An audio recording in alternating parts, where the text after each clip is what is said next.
edo zein gautan atera daiteke eguzkian. Con esta imagen presenta Txuma Murugarren su quinto disco en solitario. Nager daiteken bezala.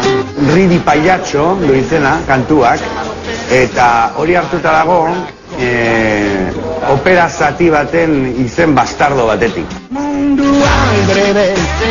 Ha creado la canción en homenaje a su padre, cantante de ópera, y la ha convertido en ejemplo de su nuevo trabajo, en ejemplo del disco titulado Marginalia.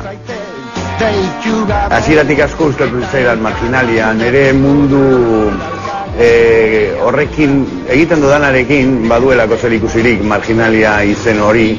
Nik uste dudalako gure barnean beti dagoelako pertsonaia marginal bat, ez?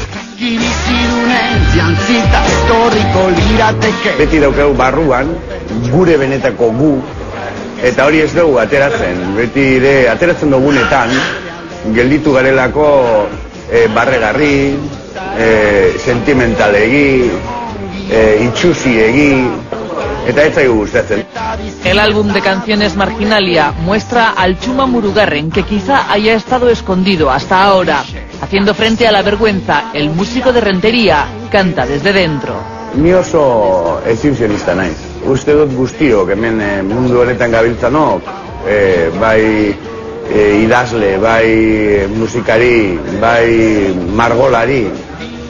Uste dut jente guzti hori exhibizionismo puntu bat baduela, eta bere bizipenak, bere zirrarak besterekin konpartitu nahi du.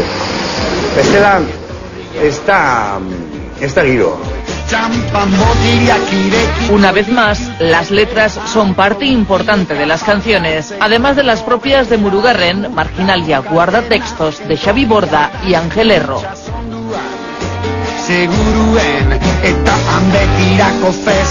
Beti ere aukeratzen dozunean poema bat, aukeratzen dozu, zeuk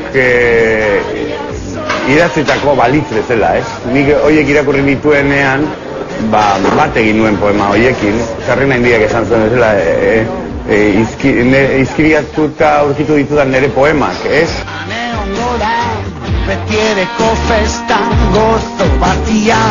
Nire betiko kezkak, gizakiaren egoera, gehien bat arimaren egoera, nun kokatzen zaigun arima hori, eta zertarako balio zaigun, ez? En el disco anterior jugó con sonidos sintetizados, en esta ocasión, con un acordeón de juguete, una guitarra clásica, un piano e instrumentos de viento, ha intentado sonar lo más natural posible. Eta horrek sortu du, nola esan, freak show, hola, bakizun nolako itxura, ze kolore daukan, ez?